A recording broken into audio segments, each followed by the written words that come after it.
Welcome to another edition of Time Sucks Short Sucks. I'm Dan Cummins, and today I will be sharing the fascinating story of the Pirate Queen. If you like me, when you think of famous pirates, names like Blackbeard, Black Bart, Calico Jack, Sir Francis Drake, maybe Captain Kidd, those are the first that come to mind, at least out of real historical pirates. But the most successful pirate in history, the one who very likely, if not almost certainly, accumulated the most power and wealth during their lifetime, was neither a man, nor were they from the UK. The most successful pirate was Chinese and a woman. Ching Shih, born as Shi Yang. She's also known by about 5 other names. I'm just going to refer to her by her birth name of Shi Yang today to keep things simple and a bit less confusing. She was born in southern China and grew up in poverty. She was forced into sex work as a teenager and seemed destined for a life that was short, hard, and historically completely forgettable. But she had a sharp, shrewd mind and an ambitious spirit. And beginning with an advantageous marriage and then exhibiting an unexpected gift for military prowess, she became one of the richest women in all of Asia. At the height of her power, she may have even been mightier than the Emperor of China. Words and ideas can change the world. I hated her, but I wanted to love my mother. I have a dream. I'll plead not guilty right now. Your only chance is to leave with us. I don't know why it surprised me that China had pirates when I first came across Shi Yang's story, but it sure did. But of course, China had pirates. It has a massive Pacific Ocean coastline, a ton of ports, doing a ton of business. Pirates are not unique to the British Isles, or to the Caribbean, or the British or Spanish colonial empires. Not at all. Wherever there have been humans using boats to transport items of value, items that have included the very people on those boats who can and have been captured and sold as slaves, there have been pirates. A pirate is defined as simply a menacing dickhead with strong sea legs, a sword, a parrot, and maybe 2 eyes. Well, that's my unofficial definition. The official definition is a person who attacks and robs ships at sea. And just like there have been pickpockets since, I'm guessing, shortly following the invention of pockets, there have been pirates and shortly after the invention of boats. Wherever there have been items capable of being stolen, there have been thieves to steal that shit.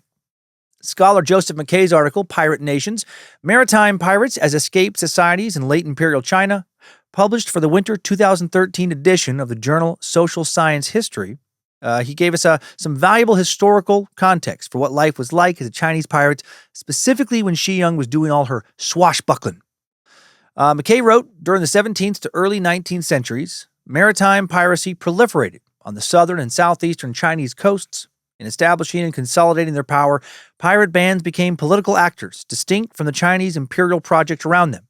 They controlled sea routes, collected taxes, and often governed territory. They provided mercenary naval services alternately to successive Chinese dynasties and to European colonial powers. They granted persistent political loyalty to no one. They thus challenged the political legitimacy of the Chinese Empire and also the mercantile interests of European colonial projects in the region.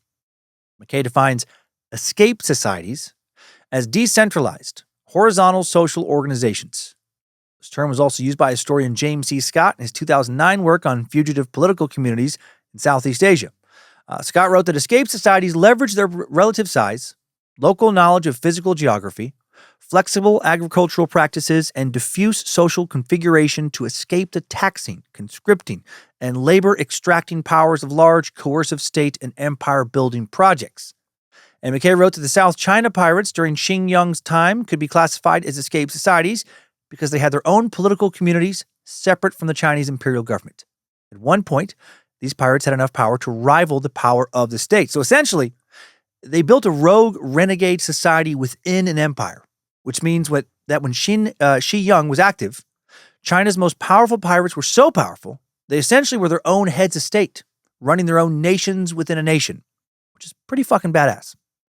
In the 18th and 19th centuries, the imperial Chinese government chose to focus on agricultural development and expanding their inland empire, instead of focusing on ocean commerce, opening the door for a proliferation of powerful pirates. The ocean at that time was viewed by Chinese rulers as primarily a barrier against foreigners. China had several large ports, especially the massive port in Guangzhou, a large city in southern China. But China didn't use their ports to engage in international sea commerce as much as other powerful empires did. And because of that, those fucking idiots inadvertently created an environment where smuggling and piracy thrived.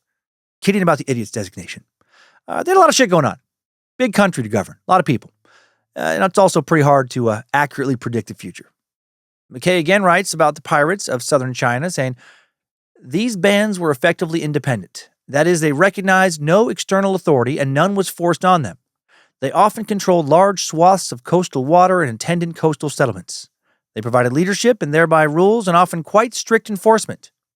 When they did at times recognize Chinese dynastic rule, they generally did so with expectations of a quid pro quo. Pirate leaders and those serving under them received legitimated wealth, power, and autonomy in return. While their relationship with the settled populations they ruled was chiefly extractive, they did provide some public goods, such as basic security, in exchange for protection money. Members of the pirate gangs themselves had additional privileges. These included redistribution of looted wealth and access to rough and ready rule of law through the rules of conduct within the band. All of that sounds to me, it's a very academic way of saying, that China's coastal land and water was ran by the equivalent of the mafia, with different mob families controlling different sections of the coastline and extorting protection money from anybody doing business in their territory. So, good for the pirates, shitty for everybody else. Many of China's pirates were concentrated in the South China Sea, which is a large chunk of the western Pacific Ocean, bordered by southern China to the north, Vietnam to the west, Taiwan and the Philippines to the east, and the massive, primarily Indonesian island of Borneo to the south. Did you know that Borneo was the world's third largest island, by the way? I did not. So much world out there. So little life to use to explore it. Come on, scientists, turn us into cyborgs already. I promise if I become a billionaire, I'll fund you. I'm going to need several lifetimes at least to do all the shit I want to do and see all the shit I want to see. Anyway, after that little smidgen of historical context, it is a short suck after all. No need to get into too much detail. Let's now focus on the life of Shi Yang. Shi Yang was born in 1775 in China's Guangdong province. Born right as America's original colonies were beginning to fight in proper battles with Britain, the beginning of our Revolutionary War. She was born during the reign of the Qing dynasty, which lasted from 1644 to 1912, China's final imperial dynasty. And she was born in Xinwei, an urban district within the city of Jiangmen, a city that today is part of a metropolitan area of over 14 million people. She was very likely one of the Tanka people. The Tanka, also known commonly and derogatively as the boat people or sea gypsies, are an assimilated ethnic group from southern China. Back at this time, they traditionally lived on ships in coastal areas, including the Guangdong province. They still are, considered social outcasts, and for much of their history, brothels were a common business for Tanka women, most brothels in China catering to Westerners and other foreigners in Shi Yang's day were Tanka brothels.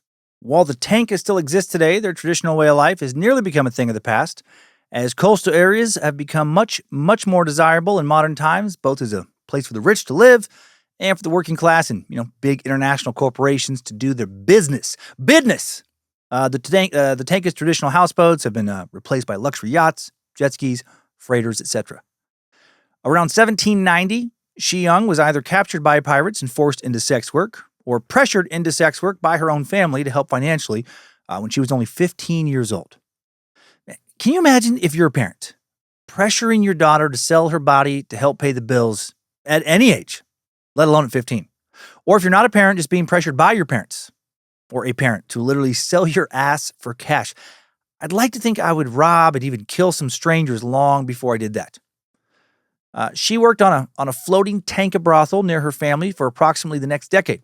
However, she was not allowed to leave the brothel for most of the years that she was there and rarely saw her family once her life took that turn. While it would have been so easy to turn to despair as a teenage sex worker, start smoking that sweet, sweet soul-numbing opium, just give up on life, a life of one strange man after another, many of whom I imagine would physically and sexually abuse you until you either got sick from syphilis and ended up as a beggar, dying on the street, or you got too old to be desirable anymore and also ended up as a beggar, dying on the street, Or maybe you were taken in by some man you didn't love, probably some dude who, married you, but also was ashamed of you and your past or the judgment surrounding it in traditional Chinese society. And you lived a life with some financial stability, but also wanted shame and misery until you then died, at least not in the street. Shi Yang did not succumb to any of those fates. She adapted. She did what she could to gain some measure of control over her life. She strategized as to how to better her future. Also got quite a bit of help, to be fair, from nature. She was apparently born destined to grow up into an exceptionally beautiful woman. And she used her natural beauty and her brains and a cunning she developed to attract and keep, quote, high-profile customers like royal courtiers, military commanders, and powerful merchants, and also pirates. She gathered information from her VIP clients, then used that info as leverage to rise up the ranks, start a very profitable smuggling business. And by 1801, just over a decade after she had first showed up, she reportedly was able to buy the brothel she had been trapped in. And she did that by the time she was just 26 years old. The same year, she bought the brothel and became a madam. Shi Yang was also captured, she also captured the attention of the powerful pirate commander, Zheng Yi, who was captivated by her beauty, shrewd mind for business and social connections. And soon the two were married, not legally, according to the government of China, but married in some sort of pirate ceremony that pirates, for the lawless, chronic rule breakers they were, apparently took very seriously. Everybody likes rules. Some rules, even pirates. Shi's new husband was 10 years her senior, born in 1765 in Guangdong province. Zheng Yi's birth name was Zheng Wenxian. Zheng came from a family of well-known pirates, and as a young adult, Zheng and some other southern Chinese pirates were hired as mercenaries for the Taishan dynasty in Vietnam. The Taishan dynasty was made up of 3 Nguyen brothers. Taishan was the name of their home village. Back in 1771, they had started an insurrection that turned into a national movement called the Taishan Rebellion. And by 1778, they controlled most of central and southern Vietnam. And they conquered most of the north by 1787, kind of paralleling what was going on in the U.S. in some ways. The revolt that put them in power relied on peasants and merchants for support. The brothers sought political and social reforms. The youngest brother, Nguyen Hui, future emperor of Vietnam, would overthrow the Lê dynasty, and the Taishan brothers would rule nearly all of Vietnam for less than 5 years, from 1788 to 1792. And then they would lose the country to the Nguyen dynasty. Although the Taishan brothers were all named Nguyen, they weren't actually related to members of the Nguyen dynasty. Real common name in Vietnam is Nguyen. The Nguyen dynasty, while not royals, were another faction fighting for control over southern Vietnam at the same time as the Lê dynasty was being overthrown. Nguyen Anh would defeat the brothers in 1792 and 1793 and eliminated the descendants of the Taishans by 1802. He later changed his name to Emperor Zhalong and became the first emperor of the Nguyen dynasty. And Zheng Yi and his fellow South China Sea pirates, they would switch allegiances and fight for Emperor Zhalong once Long had defeated their previous employers. Pirates not known for loyalty, especially when it comes to their employers. They would fight for just about anybody as long as the money was right. So backing up a bit, during their brief time in power, the Taishan brothers had unified damn near all of Vietnam, established a new government, even received financial support from the Emperor of China. And in 1792, as the Taishan leaders were desperately fighting to hang on to their newfound power, they hired a bunch of pirates, lots and lots of pirates, to strengthen their numbers. Their pirates had not only their financial support, but were essentially above the law. As long as they were helping the cause of the Taishan leaders, they could rape, loot, pillage as they pleased. So, this all made it a pretty attractive time for many to be a pirate, and there was an explosion in the number of pirates fighting in the South China Sea. This all led to associations of a few hundred pirates and a few dozen ships at a time, but there was no single commander for any of these associations, and sometimes 10 to 12 different people are fighting for control of a given confederation of pirates. Pirates also not really historically known for falling in line and playing by the book when it comes to accepting any sort of leadership hierarchy and structure. Hard to get people who live by a code of lawlessness in many ways to follow a strict set of rules. It was a chaotic time, and a time when someone, if they were fearless, ruthless, charismatic, violent enough to pull people together, if they were good enough at looting and winning sea battles, well, they could quickly become very rich and very powerful. For a time, when Shi Yang met Zheng Yi, he fought for his cousin, Ching Shih's fleet. But then in 1802, the year after Ching Shih met Shi Yang, Ching Shih was captured and executed by Win forces in the town of Jiangping on the border of Vietnam and China. And his execution coincided with the final executions of all those Taishan descendants. So now, Ching Shih decides to consolidate his power over his cousin's fleet and return to South China. Should have gotten too crazy for the moment in Vietnam. And they headed towards the Pearl River Delta in the Guangdong province and started raising hell. So what happened now with Shi Yang? How does she tie back into all of this?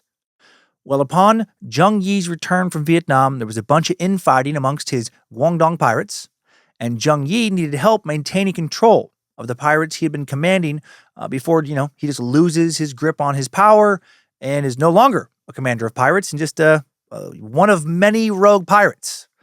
So he turns to an unlikely source for help to consolidate his power, to keep his fucking grip on this little throne he has, and his source is his new bride.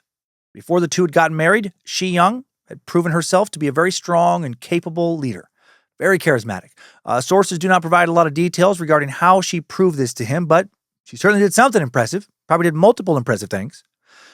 She actually negotiated a marriage with Ching Shih where he had to give her 50% of their earnings and partial control of his fleet of ships before she would marry him. And she did this, in a day when women in general were not pirates, and they definitely didn't lead pirates. This is highly unusual. But Shi Yang had incredible people and organizational skills, and together she and Ching Shih were able to unite the pirates he had been fighting with into what was almost certainly the most powerful confederations of pirates in history by negotiating a big truce. An official agreement was signed by a bunch of these pirates in July of 1805. They won't follow the rules, but they will sign contracts. I love that. Each pirate leader joining the confederation agreed to sacrifice some of their autonomy for the greater purpose of more effectively raiding the South China Sea and accumulating more wealth by working together than any of these pirates would have been able to do if they had worked alone. There ended up being 6 total fleets in the what was to be the Pirate Queen's Confederation. Each was represented by a different colored flag: red, black, blue, white, yellow, and hot pink, bitches! JK. No, purple was the 6th color. Each fleet was led by an independent commander, and they all operated in a different designated section of the South China Sea. Ching Shih commanded the Red Flag Fleet, largest fleet in the Confederation with around 200 total ships. God dang, around 200 pirate ships. Each of them fucking full to the brim with ruthless pirates. And that's just one of 6 different fleets in the same pirate confederacy. The Confederation quickly grew into a massive organization. Scholar and historian Robert J. Anthony wrote that the Confederation had over 10,000 followers and hundreds of junks at its peak. Stanford historian Dion Murray wrote that there were over 400 junks and around 40,000 men at the peak. Other sources say that at one point the Confederation had around 2,000 junks and up to 80,000 pirates sailing in those ships. That's fucking wild. So while we may not have a firm historical record for, its exact size, clearly this was a massive organized criminal syndicate. And a junk, by the way, is just a type of Chinese sailing ship with, quote, fully battened sails.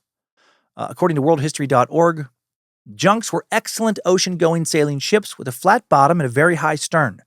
Their rudder could be raised, which allowed them to enter shallow waters. Other large ships could not. Junks typically had 2 or 3 masts, carrying distinctive bamboo or rattan sails with 4 unequal sides.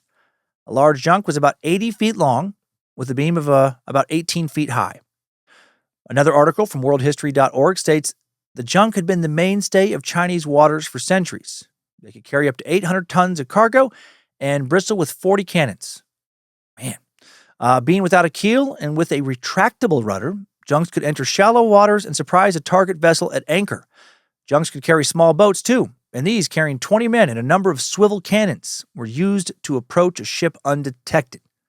A whole fleet of these ships, with those smaller boats also armed with cannons, man, that is formidable. One of our best sources, I love academic articles on JSTOR.org, said this confederation grew to the point of having twice as many ships as the Spanish Armada. They also had more ships than the Royal British Navy, the navy of the world's biggest empire. Britain had around 600 warships at this time. Several sources say that at some point during her time as a pirate, Shi Yang personally commanded 24 ships and over 1,400 pirates. For comparison, Blackbeard never commanded a crew of more than around 300 men during his career. And at the height of his power, he commanded 5 ships, far cry from 24. Most of the Confederation's pirates were former poor fishermen trying to escape a life of poverty and or trying to get out from under the thumb of a repressive imperial government. Some were also just guys that got fucking kidnapped and told you're going to be a pirate or we're going to kill you. So there's that.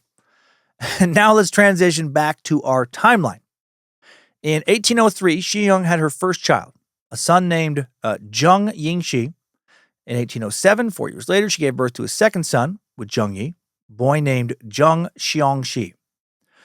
Ching Yi already had a son when the two met, kind of. In 1798, he'd adopted, which sounds nice when you say it that way, Cheng Pao. But he didn't really adopt him, even though that's the word some sources use. He kidnapped him. And they definitely did not have a traditional father-son bond. Thank God their bond is not traditional. Not even fucking close, as you'll see. Cheng Yi captured Cheng Pao when he was just 15 years old, forced him into piracy. Cheng Pao was the son of a tank of fishermen, similar to his adoptive mother, Shi Yang. And several sources also state that Cheng Yi and Cheng Pao were lovers, which was not unusual for the time. So adopted really is not the right term here. Neither is lovers. No, Cheng Yi kidnapped a 15-year-old boy, held him captive, forced him to be a pirate, fucked him for a while, brainwashed him into some weird father-son, but I also fuck you, and you also have to be a pirate relationship horror show. A horror show that was apparently common at that time. Life was, well, it was certainly fucking different back then. Historian D. Cordingly wrote about relationships between male pirates in China at the time, saying, when pirate gangs needed new recruits, it was not unusual to take captives and force them to join the pirate community by means of sexual assault. Consequently, it is difficult to know to what extent homosexuality was willingly practiced between the participants, and to what extent it was forced on captives by pirate leaders. Well, what a time to be alive! Getting captured by pirates who don't only hold you captive, they also fuck your butt on the high sea. Getting seasick, and getting raw dog dicked out on some open water, where I'm guessing lube, not exactly in plentiful supply. Salt water sounds like anti-lube. Oh, man, feeling real good about being a podcaster in 2025 right now. Cheng Pao, after who knows how much raping, eventually became Cheng Yi's protege, hello Stockholm Syndrome, and was later entrusted with commanding a ship of his own. He held a high rank within the Red Flag Fleet. Okay, Cheng Yi will die unexpectedly on November 16th, 1807, at just the age of 42. He either fell overboard and drowned, according to some sources, or was killed by Vietnamese mercenaries, according to other sources, or was thrown off the boat by some dude he had ass-raped, according to me, or, and maybe this is most likely, Shi Yang poisoned him. Whatever happened, following his demise, Shi Yang was able to take control over his entire massive confederation with the support of her adopted son, Cheng Pao, who probably liked her better, than he liked dad, since, she had never kidnapped nor ass-raped him. He now took over as the commander of the Red Flag Fleet after his kind of, but not really, because that is so creepy, father died. Historian Dean Murray wrote about Shi Yang's transition to power, saying, consisting of over 300 junks and between 20,000 and 40,000 men, control of this squadron, the Red Flag Fleet, was a prerequisite to controlling the entire Confederation, and Shi Yang wanted to ensure that it would remain loyal to her. For this position, she needed a man, Cheng Pao, to whom she could entrust considerable authority for the day-to-day operation of the entire fleet and for the execution of orders to the other pirate leaders. She also needed a person who could win the acceptance and engage the cooperation of prospective subordinates, and at the same time, one who, and owing to the Chung family, his entire status within the hierarchy, would be absolute in his loyalty to it. Shi Yang will later develop a romantic relationship with Cheng Pao. What the fuck is even happening in this story? And will marry him, at least pirate marry him, which will further solidify her control over this confederation. Cool. So now Cheng Pao has been sexually linked to both the person many sources refer to as his father and the person many sources refer to as his mother. Did not expect this level of incest in a pirate tale. Wild times. Back then, being a Chinese pirate. They really didn't follow the rules. They didn't care for a lot of rules.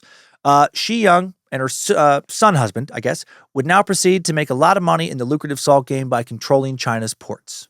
Historian Dean Murray wrote, The pirates mounted a series of coordinated attacks that succeeded in capturing fleet after fleet, until at one point only 4 of the government's 270 officially built junks remained outside their control.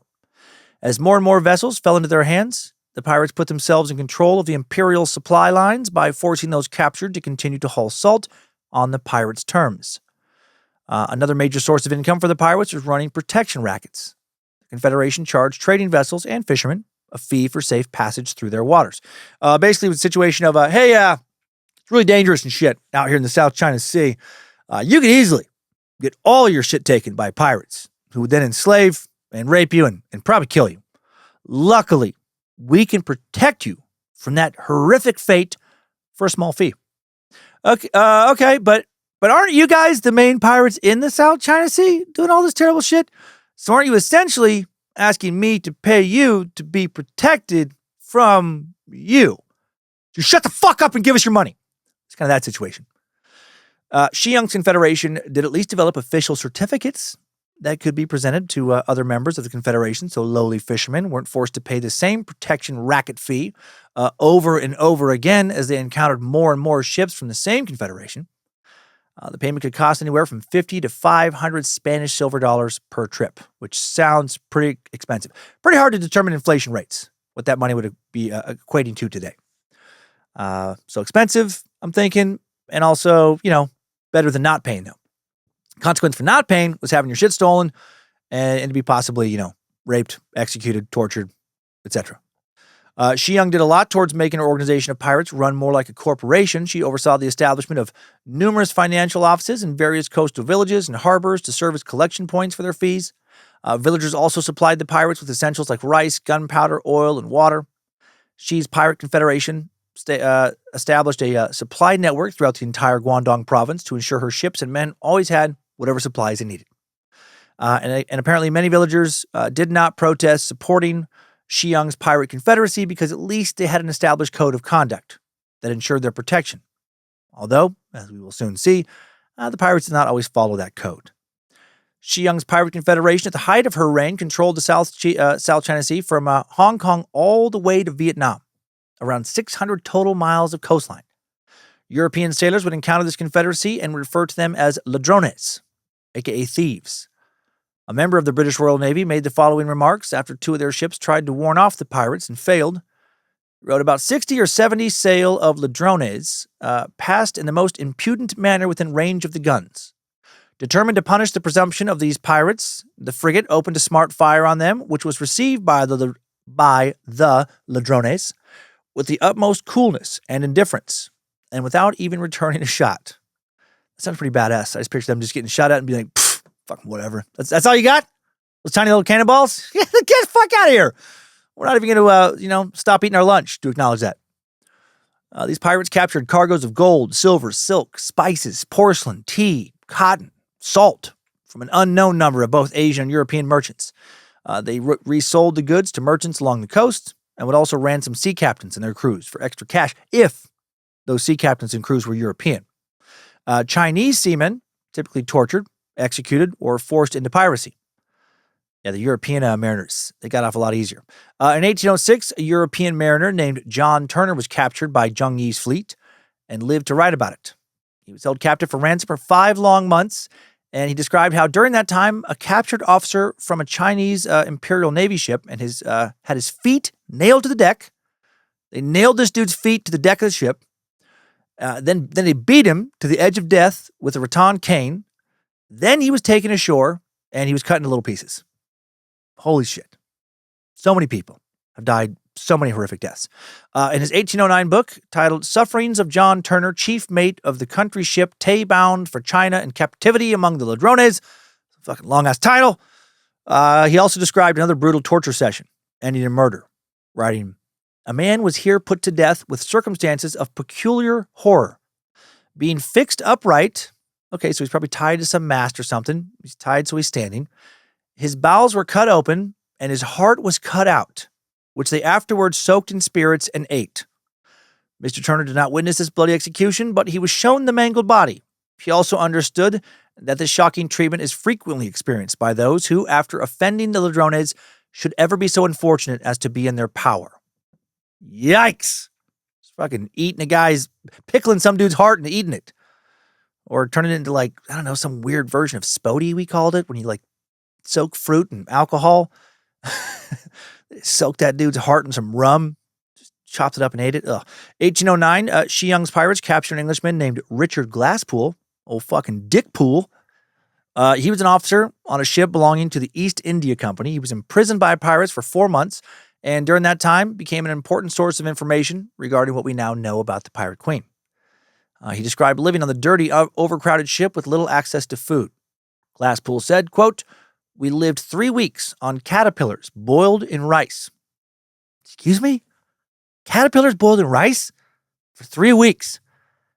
I feel like after eating nothing but caterpillars and rice for like a week or two, I might be like, excuse me, if I were to offer myself up as a pirate sex slave, would I be able to eat something other than caterpillars and rice?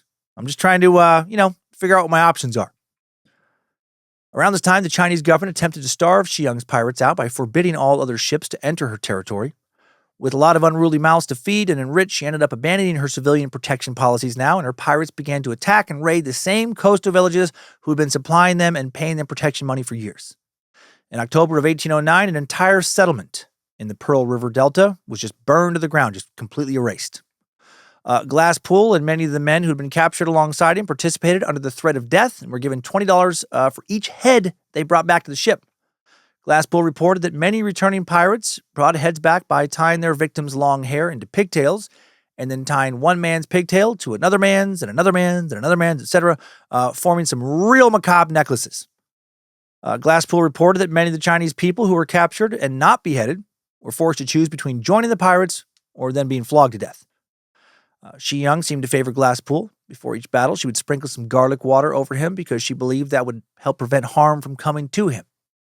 Glasspool estimated that Shi Yang controlled around 80,000 pirates during his time as her captive. 80,000. That is insane.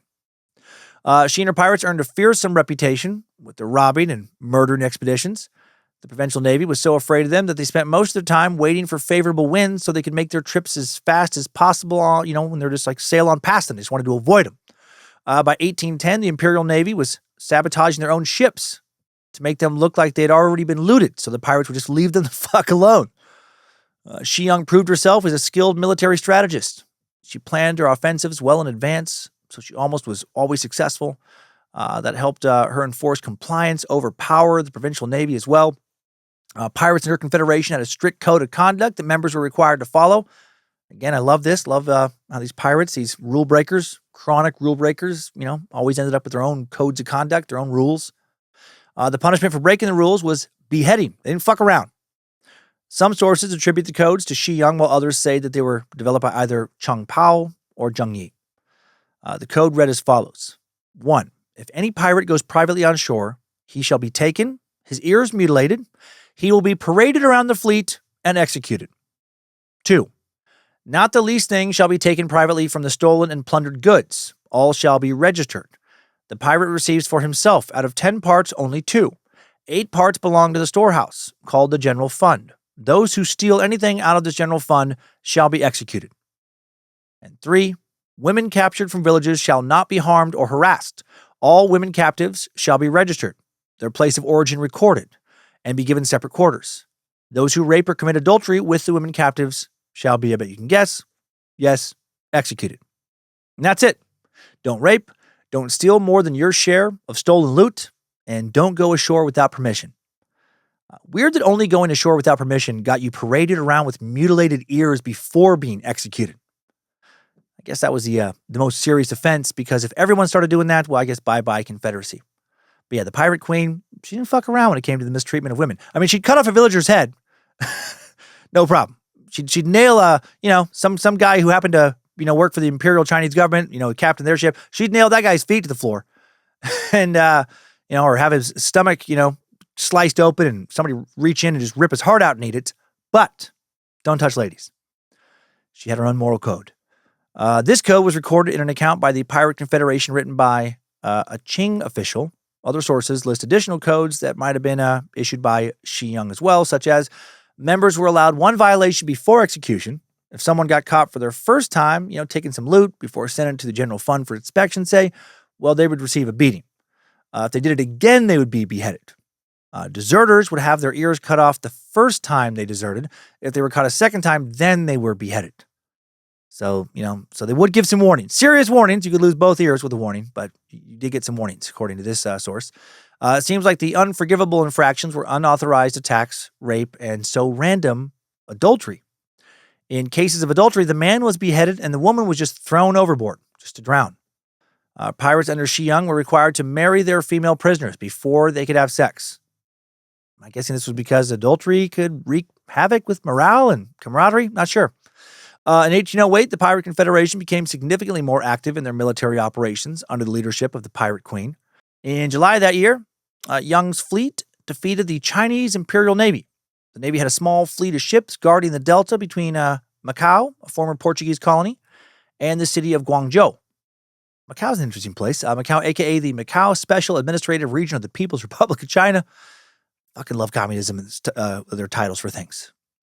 It's a city and special administrative region in the western Pearl River Delta by the South China Sea.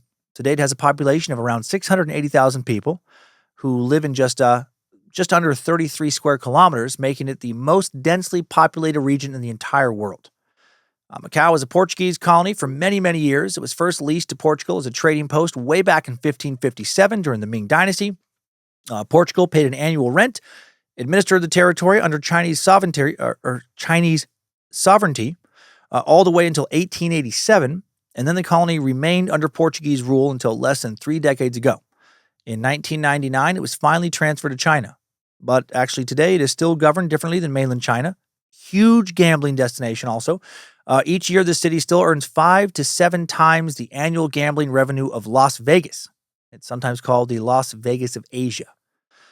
Back to the Pirate Queen now. Her confederation's first battle with the Imperial Navy near Macau lasted 16 hours, only ending when the Imperial Admiral, they were fighting, taking his own life.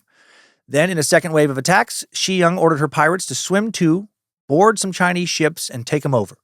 And they did.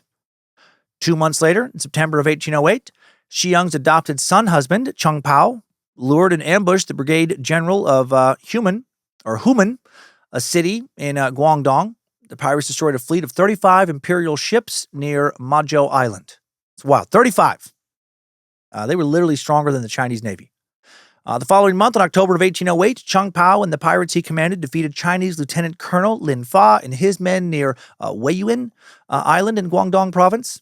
Also in 1808, Shi Yang's pirates killed the provincial commander of the entire Zhejiang province after he sailed into Guangdong for a special assignment that he obviously did not complete. Then to kick off 1809, the pirates destroyed most of the Navy's defense vessels for Guangzhou and reduced Imperial China's naval numbers so greatly they had to recruit over 30 pirate junks to boost those numbers.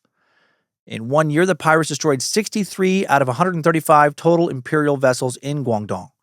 And the rest that they didn't destroy were now too scared for the most part to engage with them. Also during this time, while Shi Yang's confederation was pillaging and plundering coastal towns, it's estimated that over 10,000 civilians were killed in what was called a, quote, sustained campaign of terror. The Pirate Queen and her men make the Pirates of the Caribbean look like a bunch of Boy Scouts. In March of 1809, a small group of pirates engaged a provincial fleet of roughly 100 government ships near Duanshan Island. These pirates called on Shi Yang for help. She took command of both the Red Flag Fleet and the White Flag Fleet. And once again, Imperial China is defeated. On July 21st, 1809, the Imperial Navy finally got a victory. They destroyed the White Flag Fleet and killed its commander, not Shi Yang at the moment, near the Jinwan district in southern Guangdong. However, the Navy lost their brigade general and 25 ships to Shi Yang's forces during the fighting. Then in August of 1809, Cheng Pao posted notices of his intention to attack the heart of Guangzhou, which is pretty funny. He would post notices. I'm going to attack you guys pretty soon. Get ready. Get your defenses ready. Oh, attacks are coming. Shi Yang led a raid at this time near Xinwei, the urban district within the city of Jiangmen, where she was born, with her fleet at this time. A successful raid. A few weeks later, the Pirate Queen's Confederation sailed within gunshot range of Macau, causing 5 American schooners there to flee to safety. The Confederation was able to capture a brig belonging to the Portuguese governor of the island of Timor, and then they blockaded a tribute mission arriving from Thailand. By 1809, the Chinese imperial government was forced to accept military help from both the British and the Portuguese to fight against the pirate queen, even though they considered these Westerners to be, quote, barbarians. On September 27th, 1809, staying away from Macau for the time being, due to the navies of 3 different world powers banding together to defend against pirate attacks, Shi Yang headed to Ching Shih, the capital of Hunan province, formerly called Tongzhou, where her men took command of 500 ships that were anchored in the area. These guys are just fucking kicking ass everywhere they go. 2 days later, on September 29th, Shi Yang ordered Cheng Pao to raid a town called Shaoting, inland along the Pearl River. 400 civilians were captured during the raid and forced into lives of piracy. The Imperial fleet attempted to fight back in October, but they were defeated again on October 21st by Cheng Pao's forces. Then in early November of 1809, Shi Yang left the Pearl River with a few ships and anchored at Tongcheng Bay, north of Lantau Island, the largest island in Hong Kong, to get some needed repairs done. On November 4th, the Portuguese sent 3 large ships and a brig to the island. Shi Yang called in a red flag fleet for assistance. When she heard about these ships coming, Cheng Pao and the remaining ships arrived at Tongcheng Bay November 5th. Didn't see any Portuguese ships, so they now also anchored for repair and maintenance. But then on November 8th, 6 Portuguese ships, surprise, motherfuckers, we're still here. They blockaded the red flag fleet within Tongcheng Bay. And on November 20th, they were reinforced by 93 additional provincial ships. The pirates tried several times to break through this massive blockade over the next few weeks, but they kept getting pushed back by strong winds. That sucks that you had to factor wind into your fighting plans back then. Like, it's such a different ballgame. Like, at least if you have like an engine, you're like, okay, here's what we're going to do. Should be fine. I mean, yeah, storm might toss you around a little bit, but you still get to like motor around where you want. Back then, you're like, you can put the fucking best plan together ever. And then the winds are like, nope, we're literally going to blow your plans all to shit.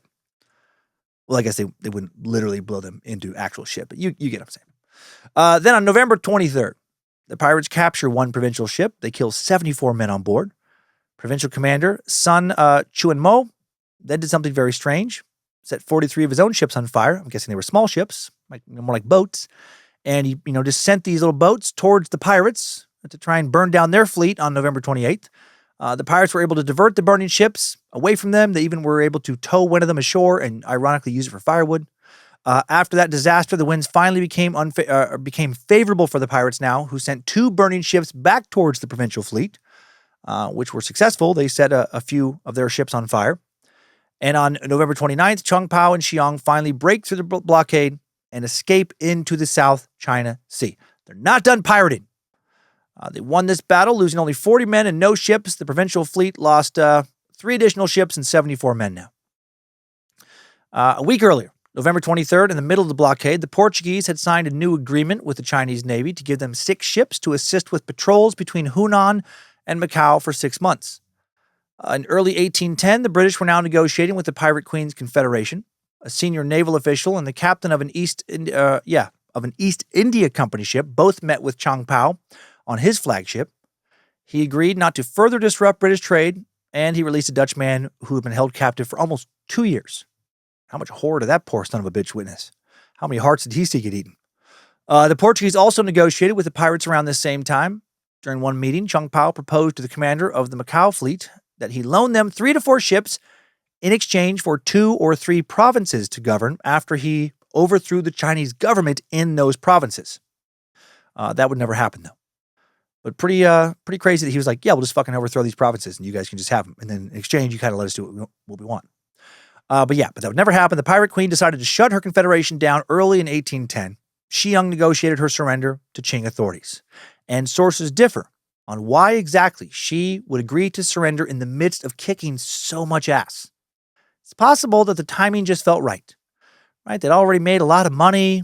Battles with the military are becoming more and more frequent. And yeah, they're winning a lot of these battles. Almost all of these battles, actually. But, not even these pirates could defeat the Chinese Navy and the Portuguese Navy and the British Navy if those 2 Western imperial powers decided to send enough ships and sailors to join the Chinese in the fighting. She and her pirates perhaps realized it was a good time to get out while they still had serious leverage.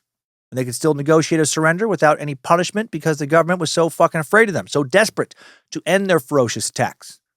Another theory is that by the end of 1809, the pirates were starting to turn on Shi Yang and the Confederation, that it was getting a lot harder to keep the band together. Guo Podai, the leader of the Black Flag Fleet, had already refused to reinforce Shi Yang and Zhongbao during the Battle of Tongcheng Bay and later openly battled against Zhongbao near Humen in December of 1809. And then perhaps feeling that the Confederation was coming to an end soon, Guo surrendered himself January 13th, 1810. And he was immediately made a sub-lieutenant for the Imperial Navy, and he would lead several thousand men against his former fellow pirates in the Yellow and Green fleets. So what if other pirate leaders were now to follow his lead, to switch allegiances and fight for the government instead of against it? The imperial government was also putting more emphasis on militia training and embargoes that were cutting off the pirates' supply lines. This may have had the biggest role in prompting Shi Yang to consider surrendering. Whatever the reason, February 21st, 1810, Shi Yang, Cheng Pao, a representative of the imperial government, and a Portuguese magistrate met on Cheng Pao's flagship. The magistrate there was a mediator, as requested by the pirates. The first round of negotiations failed because the governor-general wanted the pirates to give up all their ships, and they were like, fuck that. Shi Yang and Cheng Pao demanded permission to keep 80 junks and 5,000 subordinates so they could continue working in the lucrative salt trade. After several weeks without a deal reached, Shi Yang then decided to handle things herself. On April 8th, the pirate queen took several pirate wives and children with her to the highest official in the province as a gesture of peace. She was ready to negotiate her surrender once and for all. She insisted that Cheng Pao be allowed to keep 80 junks and 400 pirates for participation in the salt trade. 2 days later, the governor-general left Guangzhou to meet the pirates on the outskirts of Macau, and the agreement for surrender was finalized. Cheng Pao was allowed to retain a private fleet of 20 to 30 ships. He and Shi Yang were also given permission to legally marry, and all the pirates of the Confederation were pardoned. They also all got to keep the loot they had taken over the years, and they even received additional gifts of pork, wine, and money. So that is one hell of a surrender deal. In November of 1810, the Emperor of China recommended that Cheng Pao be moved to the Fujian province, where he was made a lieutenant colonel and now commanded imperial military battalions. Many of the pirate queen's former men were recruited to join the Navy. Now these pirates also became pirate hunters. They were assisted by the British Royal Navy after the British established a colony in Hong Kong in 1841. As for Shi Yang, she traveled with Cheng Pao to Fujian, where their son, Zhong Yilin, was born in 1813. Cheng Pao then died a decade later in 1822 near Penghu, while serving as the colonel in charge of the Penghu garrison. He was just 36 years old. Shi Yang and her son now returned to Guangdong province together. Sources are not clear if the two sons she had previously had with Zheng Yi were with her at this time. Also, she might not have returned to Guangdong at all. Some sources say, and I hope these sources are correct, that she relocated to Macau, where she opened a lucrative gambling house, continued her involvement in the salt trade, and just became even more fabulously wealthy than she already was. Shi Yang then died in 1844 at the age of 68. Pretty long life for someone who was a sex worker for a decade and also a ruthless pirate for roughly another decade. And while we don't know any of the exact details, she is said to have spent her final years in peace and prosperity, enjoying the profits of her career in piracy, maybe also enjoying a shitload of gambling and salt money as well. While Shi Yang's memory has been overshadowed in the West by famous male pirates, dedicated historians in recent years, along with some TV and video game producers, graphic novelists, and podcasters, have all helped make the incredible legacy of the Pirate Queen more widely known. We don't know a ton of the details about her. We actually don't know a ton of the details about most pirates. You know, they weren't exactly keeping diaries. She didn't have a parrot, didn't have an eye patch, didn't have a peg leg, didn't even say, "Arr, matey, walk the plank, you scurry dog." But boss bitch Shi Yang was certainly one hell of a pirate. Maybe the most successful pirate of all time. And that's it for this edition of Time Sucks Short Sucks. If you enjoyed this story, check out the rest of the Bad Magic catalog. Beefier episodes of Time Suck every Monday at noon Pacific time. New episodes of the now long-running paranormal podcast Scared to Death every Tuesday at midnight, and 2 episodes of Nightmare Fuel, some fictional horror scored immersively, thrown into the mix each month. Thanks to Olivia Lee for her initial research on this one. Thanks to YouTube for about fucking 10 million pronunciation guides. And thank you to Logan Keith, polishing up the sound of today's episode. Please go to badmagicproductions.com for all your bad magic needs, and have yourself a great weekend.